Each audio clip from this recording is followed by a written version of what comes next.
தமிழ்நாடு தூய்மை பணியாளர்கள் நல வாரியம் சார்பில் அடையாள அட்டை மற்றும் நலத்திட்ட உதவிகள் வழங்கும் விழா ராமேஸ்வரத்தில் நடைபெற்றது. ராமேஸ்வரம் நகராட்சி மண்டபம் ஊராட்சி ஒன்றிய நடுநிலைப் பள்ளி எண் ஒன்றில் தாட்கோ மற்றும் ராமேஸ்வரம் நகராட்சி இணைந்து தமிழ்நாடு தூய்மை பணியாளர்கள் நலவாரியம் சார்பில் அடையாள அட்டை மற்றும் நலத்திட்ட உதவிகள் வழங்கும் விழா நகர்மன்ற தலைவர் KE நாசர் கான் தலைமையில் சிறப்பாக நடைபெற்றது. இதில் நகராட்சி உதவியாளர் சேகர் வரவேற்புரையாற்றினார். தாட்கோ மாவட்ட மேலாளர் செலினா திட்ட விளக்க உரையாற்றினார். நகராட்சி ஆணையாளர் ஆண்டவன் முன்னிலை வகித்தார். தமிழ்நாடு தூய்மை பணியாளர்கள் நலவாரிய தலைவர் திப்பம்பட்டி டாக்டர் வே ஆறுச்சாமி நலத்திட்ட உதவிகள் வழங்கி சிறப்புரையாற்றினார். நகராட்சி தூய்மை பணியாளர் அலுவலர் சங்கரலிங்கம் நன்றியுரை கூறினார். இந்நிகழ்ச்சியில் வட்டாட்சியர் முரளி, உதவி மேலாளர் தவமணி, வார்டு உறுப்பினர்கள், தூய்மை பணியாளர்கள், அரசு அலுவலர்கள் உள்ளிட்ட பொதுமக்கள் திரளாக கலந்து கொண்டனர். அனைவருக்கும் வணக்கம்.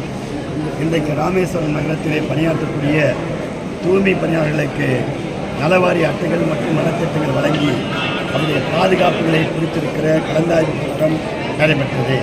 இந்த கூட்டத்தின் வாயிலாக வருகின்றிருக்கிற தூய்மை பணியாளர்கள் சொல்லக்கூடிய எல்லா கோரிக்கைகளையும் குறிப்பிடுத்தி அவர்களுக்கு உடனடியாக செய்ய வேண்டிய நிவாரணங்களை குறித்து நாங்கள் விவாதம் செய்து இந்த முழுமையான கோரிக்கைகளை மாண்புமிகு தமிழ்நாட்டு முதலமைச்சர் ஐயா தலைமையிடத்தில் கொடுக்க இருக்கின்றோம். அந்த வகையில் இந்த பணியாளர்களுக்கு வழங்க வேண்டிய PF, ESI போன்ற நிதிகளை தவறாமல் அவர்களுக்கு கொடுக்க வேண்டும் என்று சொல்லியும், அதே போல பாதுகாப்பு உபகரணங்கள் வழங்க வேண்டும் என்று சொல்லியும் வருகின்ற மாதத்திலே பிரதி மாதம் 5ஆம் தேதி அவர்களுக்கு முறையாக ஊதியம் வழங்க வேண்டும் என்ற எல்லா வழிமுறைகளையும் எடுத்து சொல்லப்பட்டது. அந்த வகையில் வருகின்ற இந்த தூய்மை பணியாளர்கள் தங்கள் குறைகளை சொல்லியிருக்கிறார்கள். இந்த கோரிக்கை அனைத்தையும் உள்வாங்கிக் கொண்டு மாண்புமிகு முதலமைச்சரிடத்திலே நாங்கள் கோரிக்கை வைத்து அதை நிறைவேற்றி தருவோம் என்ற உறுதியும், அதே போல வரக்கூடிய நிதியாண்டிலே நம்முடைய வட்டாட்சியருடைய ஒப்புதலோடு இங்கே இந்த கூட்டம் நடத்திற்கு முழு காரணமாக இருந்திருக்கிற நகரமன்ற தலைவர், நகராட்சி ஆணையாளர், நகரமன்ற உறுப்பினர்கள் உள்ளிட்ட அத்தனை பேருக்கும் ஒரு செய்தியை நான் முதலமைச்சரிடத்திலே கோரிக்கையாக வைக்க இருக்கிறேன். என்ன என்று சொன்னால், இங்கே இருக்கிற அரசு புறம்போக்கு சொந்தமான இடத்திலே ஒரு அடுக்குமாடி குடியிருப்பை வரக்கூடிய நிதியாண்டிலே முதலமைச்சரிடத்திலே நிச்சயமாக நாங்கள் பெற்று இந்த தூய்மை பணியாளர்களுக்கு அந்த அடுக்குமாடி குடியிருப்புகளை கட்டித் தருவோம் என்ற உறுதியை உங்களுக்கு நான் தெரிவித்துக் கொள்ள கடமைப்பட்டிருக்கிறேன்.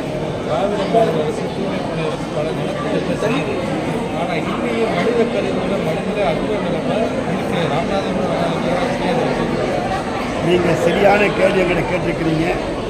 முதலமைச்சருடைய மிக கட்டாயமான கண்டிப்பான உத்தரவு, யாரும் மலைக்குடியில் இறங்கி சுத்தம் செய்யக்கூடாது.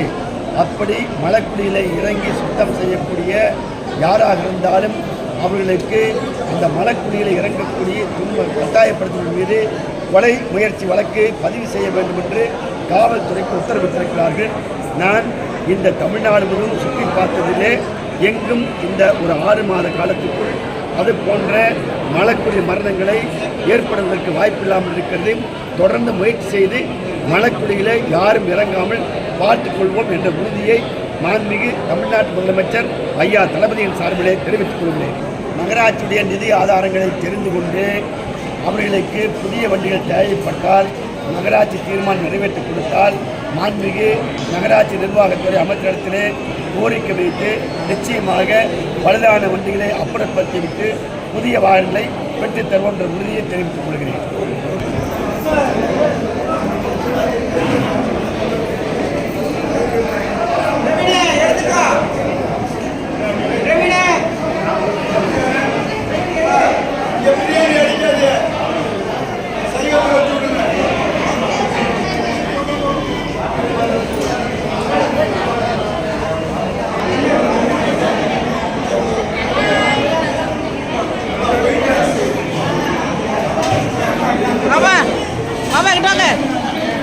மாமா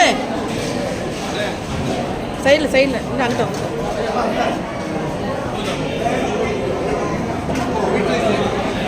Yeah.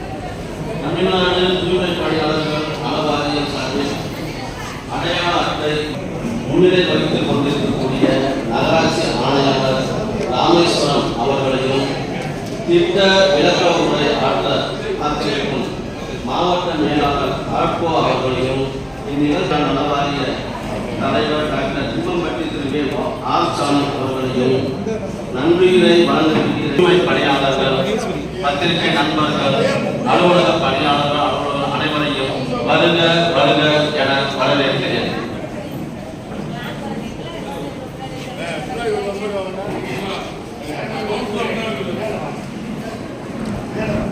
தாழ்வ மேலாளர் பேசுறாரு. தூய்மை பணியாளர்கள் மிக முக்கியமான செய்திகளை சொல்ல போறாங்க. பொறுமையா இருந்து அம்மா அமைதியா உட்காருங்க, அம்மா அமைதியா உட்காருங்க, பொறுமையா இருந்து அவங்க சொல்றதை கேட்கணும். புரிஞ்சுக்கிட்டா சொல்லுங்க. வணக்கம். ராமேஸ்வரம் நகராட்சியில் தூய்மை பணியாளர் நல வாரிய தலைவர் அவர்களின் நலத்திட்ட உதவிகள் வழங்கும் தலைமையேற்று நடத்தும் டாக்டர் திம்மம்பட்டி திரு வே ஆறுசாமி அவர்களும்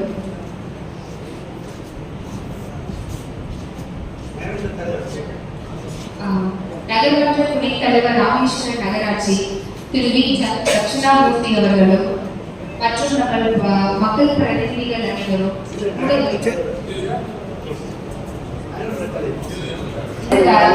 அவர்களையும் ராமேஸ்வரம் நகராட்சி ஆணையாளர் திரு பி ஆண்டவர் அவர்களையும் ஊடக நண்பர்கள் அனைவரையும் எனது நன்றியினை தெரிவித்துக் கொள்கிறேன்.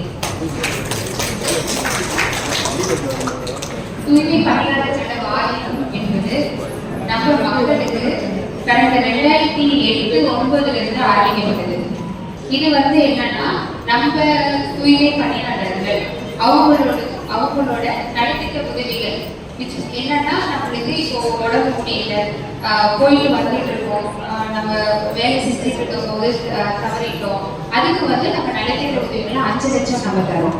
அப்படி இல்லை நம்மளோட இயற்கை மரணம் மரணிக்கும் தகவல் பட்சத்தில் அப்போ நம்மளோட நியமனதார நம்ம ஒரு தொகை நியமிப்போம். இப்போ ஒரு கணவர் பண்றாருன்னா அவர் அவரோட மனைவியை நியமனதாரா நினைப்பாரு. கணவர் இயற்கை மரணம் அடையும் பட்சத்தில் அந்த நியமனதாரருக்கு நம்ம ஈவுச்சடங்கு உதவிகள் எல்லாம் நம்ம வழங்குறோம். அது இல்லாம நம்ம மக்கள் நம்ம உறுப்பினர் இருக்காங்க, ஒருத்தர் இருக்காரு, அவருக்கு குழந்தைகள் இருக்கு.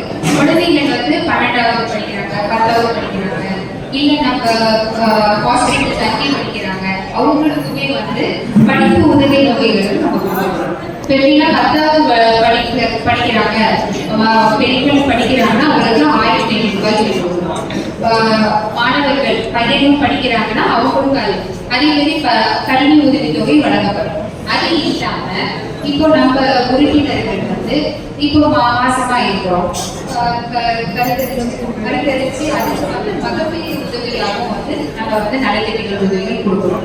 அது இல்லாம 60 வயசு முடியுது இல்லைங்களா, 60 வயசு முடிஞ்ச பிறகு நம்மளுக்கு வாழ்வாதாரம் எதுவுமே இல்லாம ஸோ அதுக்கு நம்ம முதியோர் உதவி தொகைன்னு சொல்லிட்டு அதுவும் நம்ம தரோம். ஸோ இது என்னன்னா தூய்மை பணியாளர்கள், தற்காலிக தூய்மை பணியாளர்கள் அவங்களுக்கு கையில் இந்த மாதிரி காடு யாராவது இருக்கு, இந்த மாதிரி காடு எத்தனை பேர், காடு எத்தனை பேர் இந்த மாதிரி சரி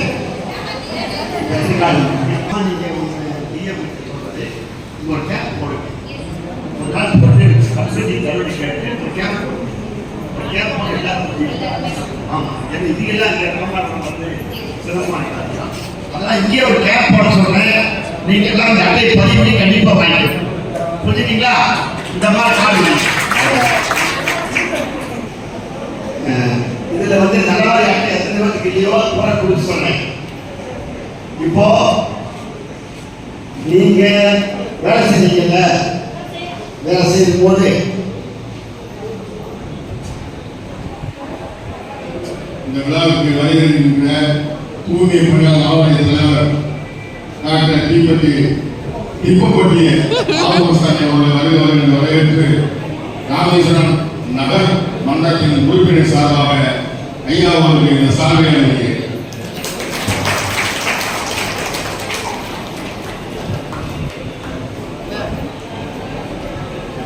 அண்ணே திரும்பவே இல்லை.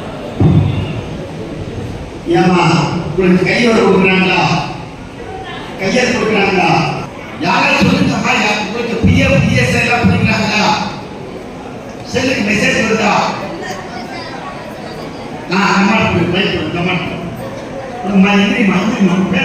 மைக் மூலமா நம்முடைய தமிழ்நாடு முதலமைச்சருடைய அறிவுறுத்தல் பேர்ல உங்கள் வாரியத்துடைய தலைவர்கள் உங்களுடைய குறையை சொன்னாதான் அவங்க குறிப்பிட்டு போய் முதலமைச்சர் கொடுத்து உங்களுடைய குறைகள் தீர்க்கப்படும். அதனால நீங்க அச்சப்பட வேண்டியதில்லை, கவலைப்பட வேண்டியதில்லை. நீங்க உங்க குறைகளை எடுத்து சொல்லணும். குடும்ப வாய்ப்பு வீடு இல்லாத எத்தனை பேர் இருக்கிறீங்க?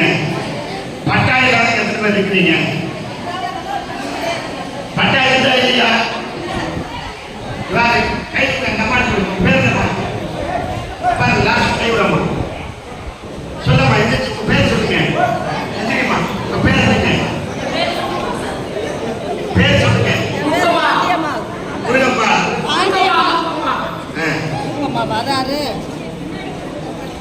சொல்லுங்கம்மா. வீடு இல்ல சார், சொந்த வீடு இல்ல. இப்ப எங்க இருக்கீங்க? குடி வாடகைக்கு இருக்க லட்சுமி இல்ல. வாடகை இருக்கிறீங்களா? ஆமா. இதுவரைக்கும் கலெக்டர் மணி கொடுத்தீங்களா? வீடு இடம் வேணும்னு கொடுக்கல சார்.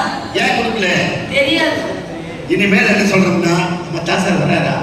என் டிஎம் தாசார் வராரா? சரி அம்மா, இப்ப அம்மா இருக்குமா? நான் சொல்லும் போது யாரும் எந்திரிக்கல.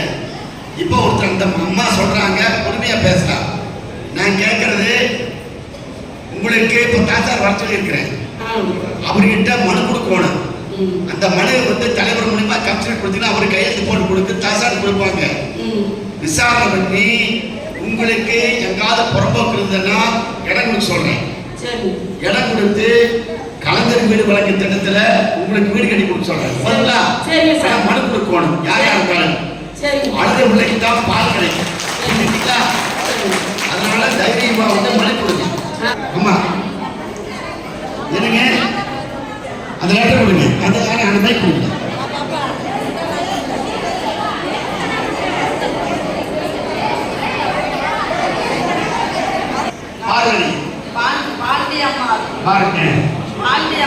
பாண்டியம்மா சொல்லுங்க. நான் 15 வருஷமா நகராட்சியில தூய்மை பணியாளர் இருக்கேன். எனக்கு வீடு இல்ல, பட்டா இல்ல, எதுவுமே இல்ல. இந்த 5 வருஷமா ஏன் மனு போட சொன்னீங்க? எங்களுக்கு விவரம் பத்தல. சரி, நான் என்ன சொல்றேன்னா, தயவு செஞ்சு எல்லாம் புரிஞ்சுக்கணும். ஒரு மனுஷன் பிறக்கும் போது எப்படி வேணா பிறந்தலாம். ஆனா நம்ம சாகும் போது தம்பி, நம்ம பிறக்கும் போது எப்படி வேணா பிறக்கலாம். ஆனா சாகும் போது சொந்த வீட்டில் சாகணும். புரிஞ்சுட்டீங்களா? அதனாலதான் மாண்பு முதலமைச்சர் ஐயா எல்லா மக்களுக்கும் பட்டா சொல்லியிருக்காரு. அதனால தீர்மானம் போட்டு கொடுத்தாங்கன்னா இங்க அடுக்குமாடி குடியிருப்பு கட்டி கொடுக்க சொல்றேன்.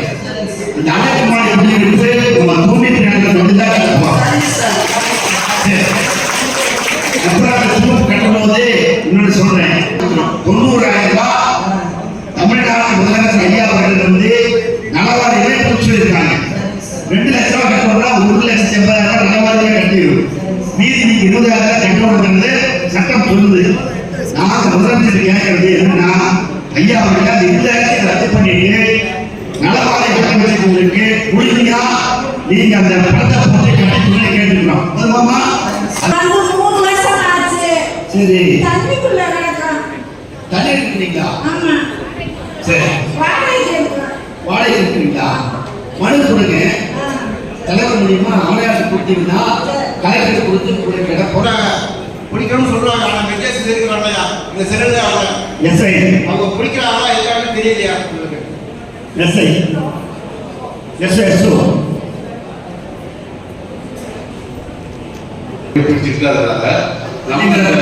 நம்ம அந்த சம்பளத்துல ஒவ்வொரு மாசம் அவங்க சப்மிட் பண்றப்ப அது முந்தின மாசம் எந்தெந்த ஒருத்தருக்கு பிஎஃப் பிடிச்சாங்க அந்த லிஸ்ட்டை வச்சாதான் நம்ம சம்பளம் இருக்கும்.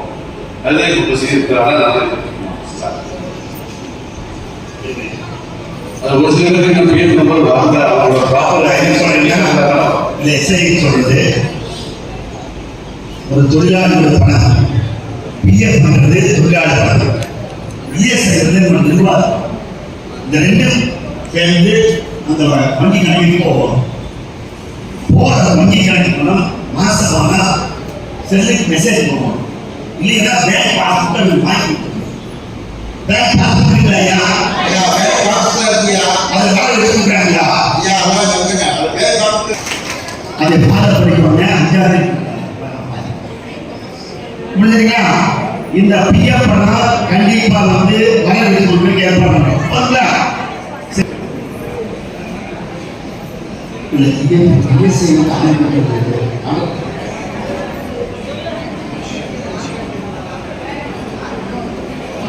அம்மா கலெக்டர் போட்ட உத்தரவு 537 ரூபா.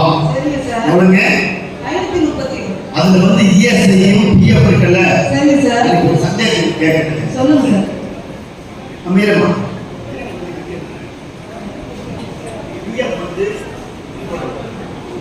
இஎஸ்ஐ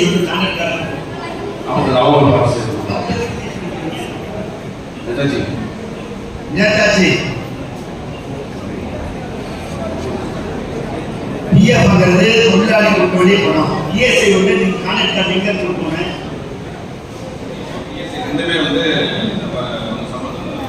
இல்ல நம்ம ஒரு பகுதி ஆமா நீங்க ஒரு மாதிரி கொடுக்கல. அவங்களுக்கு கொடுக்குற தகுதி மட்டும் தான் உங்க பணம் 107 ரூபாய்மா. இல்ல சார் 1030 ரூபா சொல்லிட்டு 430 ரூபாய்க்கு எப்படி சார்? ஒரு வழி தெரியுமா? இருங்க. நம்ம 537 ரூபாய் நமக்கு சம்பளம். அதுல பிஎஃப் ப்ராஃபிட் பண்ற நிதி 107 ரூபாய். இந்த பணத்தை பிடிச்சிட்டாங்க. மாசமான உங்க ஒரு நாள் சம்பளம் 107 ரூபாய். மாசத்துக்கு 3000 ரூபாய்க்கு உங்க பிஎஃப் பிடிச்சிட்டாங்க. அந்த பணம் உங்க அக்கௌண்ட்ல இருக்கும். அது இல்லாம கான்ட்ராக்ட் எடுத்தாங்க இல்லைங்க.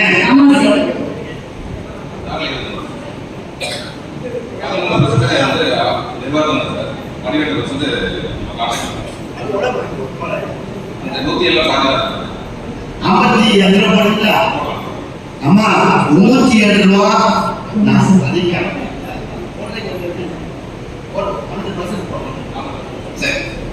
அம்மா 107 ரூபா உங்க சம்பள பணம். 52 ரூபா கான்ட்ராக்ட் பணம். ஒரு தொழிலாளிக்கு மாசத்துல 152 ரூபாய் 159 ரூபா உங்க கணக்குல போடுவாங்க. இது ஒரு நாள் உங்களுக்கு 159 ரூபா உங்க கணக்குல பணம் வந்தே ஆகும். புரியுதுங்களா? இது நல்லா தெரிஞ்சுக்கோங்க. ஒரு தொழிலாளியோட பணம் 159 ரூபாய் பணம் ஒரு நாளைக்கு தொழிலாளிகளை கணக்கு போகணும். பதிலா சரி கணக்கு பார்த்துக்கோங்க.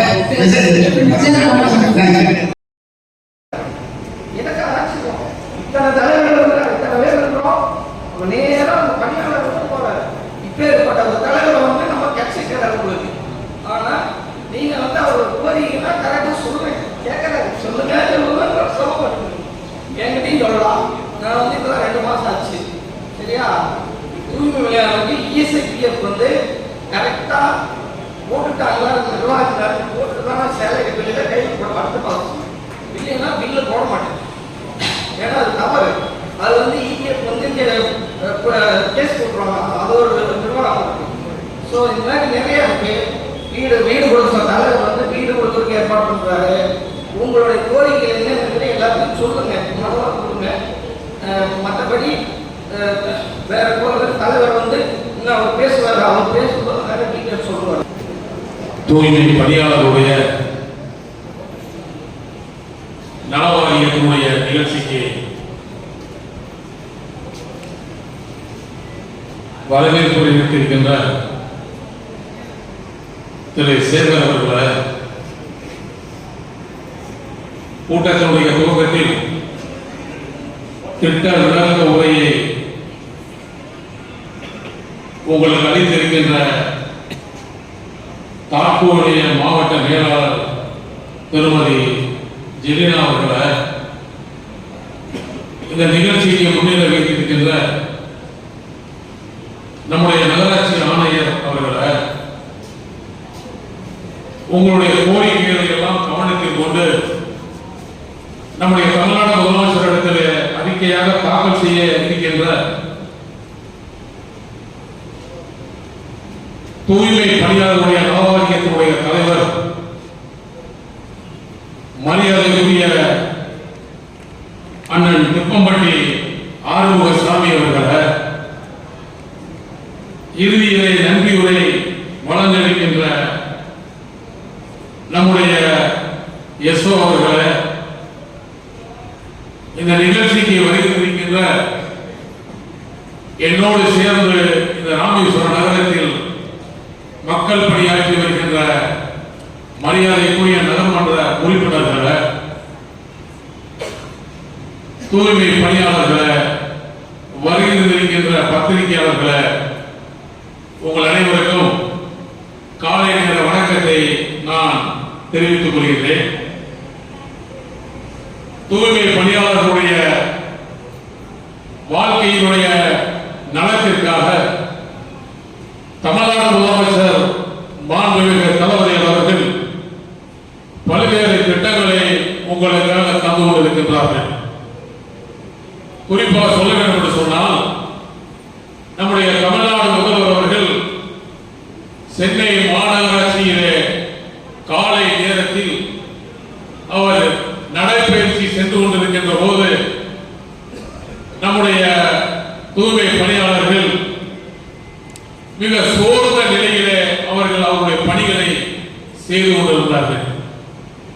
அந்த நிகழ்வை நம்முடைய தமிழக முதலமைச்சர் அவர்கள் அறிந்து அந்த தொழிலாளர்களை அழைத்து, ஏன் இவ்வளவு சோர்வாக இருக்கிறீர்கள் என்று அவர் வினாவிய போது, காலையில் இன்னும் நான் உணவெடுக்கவில்லை, 10 மணிக்கு மேலதான் நாங்கள் அந்த உணவை எடுப்போம் என்று அவர்கள் நம்முடைய தமிழக முதலமைச்சரிடத்திலே சொன்னபோது, தலைவருடைய இதயத்திலிருந்து வந்ததுதான் காலை உணவு திட்டம்.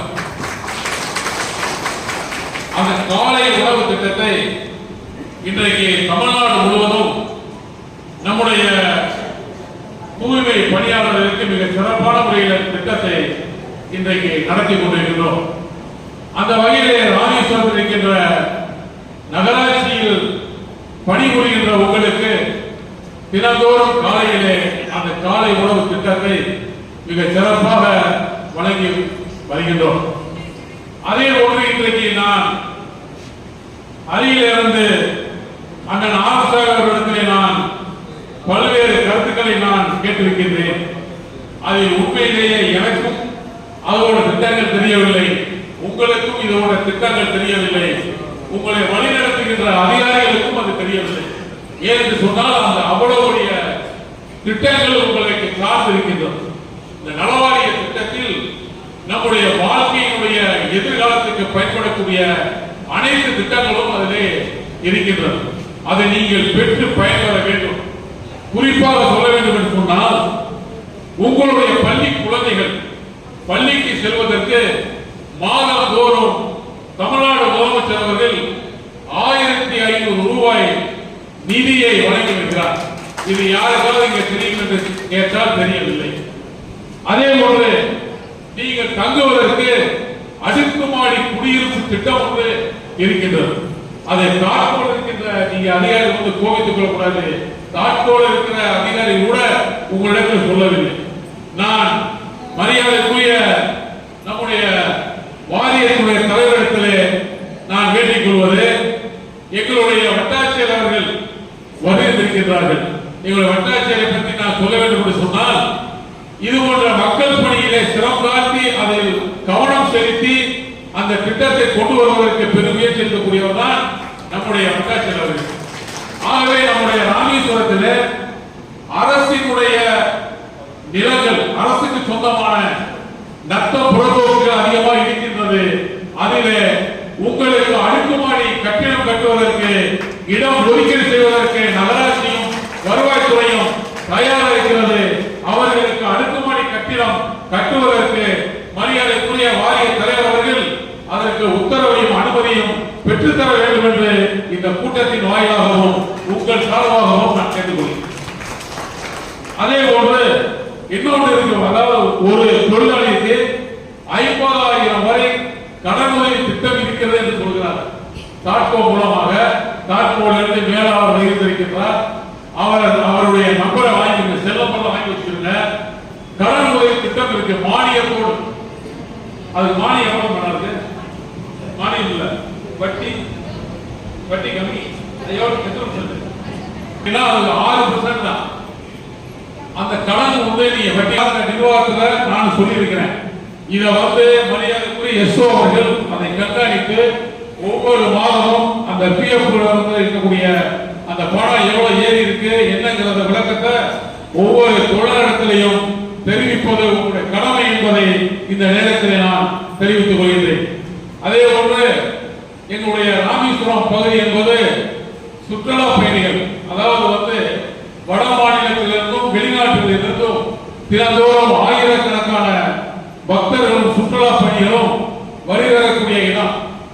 இந்த இடத்திலே தற்போது இருக்கின்ற தூய்மை பணியாளர்கள் போதவில்லை என்று ஏற்கனவே ராமேஸ்வரம் நகராட்சியின் மூலமாக நம்முடைய அமைச்சரிடத்திலையும் அதே போல மாநில இயக்குநரிடத்திலையும் நான் சொல்லியிருக்கின்றேன்.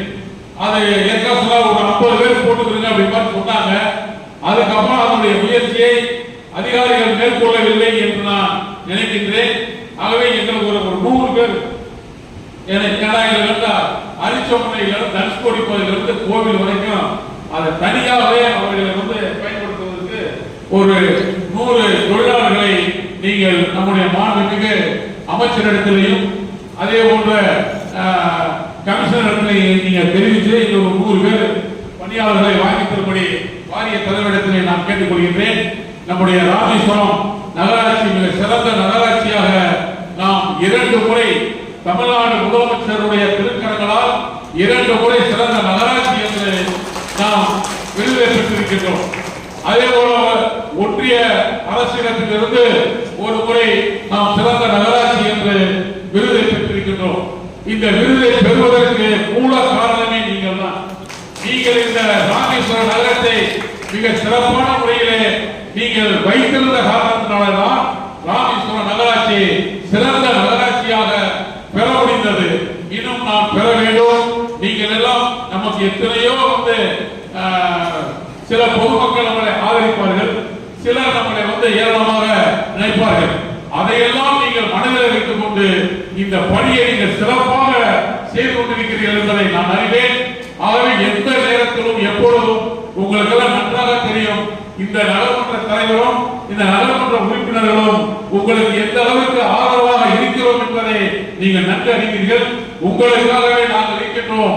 எங்களை அந்த அளவிற்கு தமிழ்நாடு முதலமைச்சர் அவர்கள் எங்களை புடம்போடு வளர்த்திருக்கின்றார்கள்.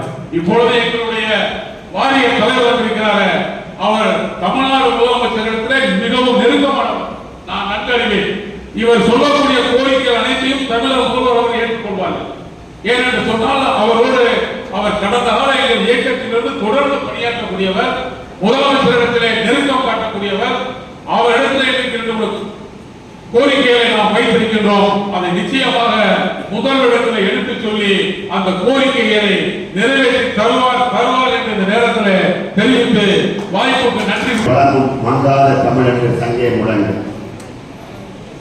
எம் பகைவர் எங்கோ மறைந்தார், இங்குள்ள தமிழர்கள் ஒன்றாகுதல் கண்டேன் என்ற புரட்சி கவிஞன் பாரதிதாசன் வரிகளை தொட்டு ராமநாதபுரம் மாவட்டம் ராமேஸ்வரம் என்கிற திருத்தலத்திலே நகராட்சியின் சார்பிலே நடைபெற்றுக் கொண்டிருக்கிற தூய்மை பணியாளருடைய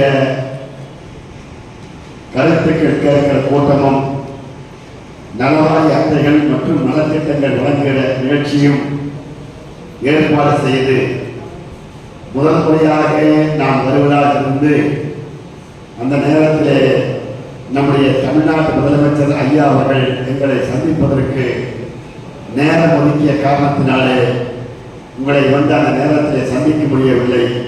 அளவிற்கு இந்த நிகழ்ச்சியை ஒருங்கிணைத்திருக்கின்ற நம்முடைய நகர்மன்றத்துடைய ஆணையாளர், அவர் பெயரே ஆண்டவர், நம்முடைய ஆண்டவர் காசிநாத ஆண்டவர் இருக்கிற பக்கம் நம்முடைய ஆண்டவரை இங்கே ஆணையாளராக வந்திருக்கிறார். ஆகவே அத்தகைய நிகழ்ச்சி ஏற்பாடு செய்திருக்கிற நம்முடைய ஆணையாளர் ஆண்டவர் அவர்களுக்கும் இங்கே என்னை மிகைப்படுத்தி பேசி என்னிடத்தில் நிறைய கோரிக்கைகளை வைத்து நான் செய்து தரவில்லை என்றால் நாளைக்கு நான் இங்கே சாமி கும்பிடுவதற்கு கூட வர முடியாது.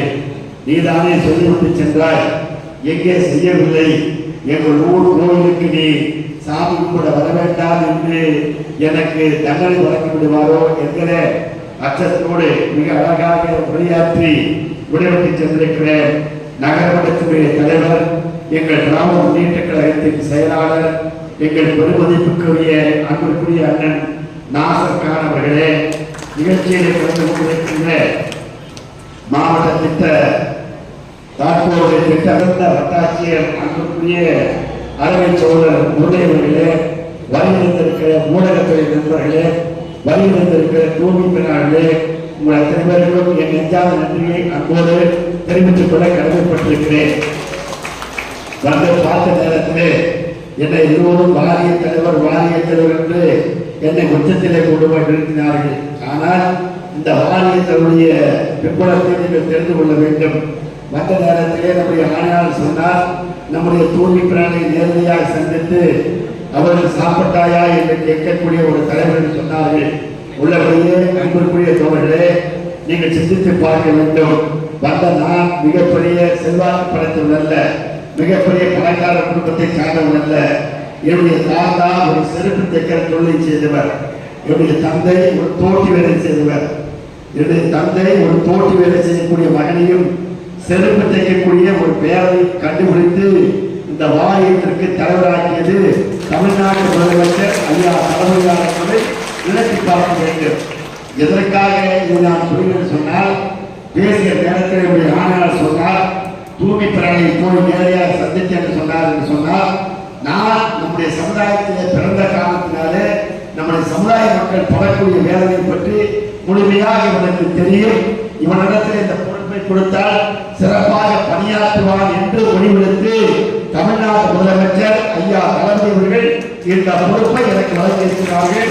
அதற்காக ராமேஸ்வரம் நகரமன்றத்திலே பணியாற்றக்கூடிய தூய்மை பணியாளர் சார்பிலே நெஞ்சாத நன்றியும் வாழ்த்துக்களையும் அன்பு தலைவர் தமிழ்நாடு முதலமைச்சர் ஐயா தளபதியாருக்கு தெரிவித்துக் கொள்ள கடமைப்பட்டிருக்கிறேன்.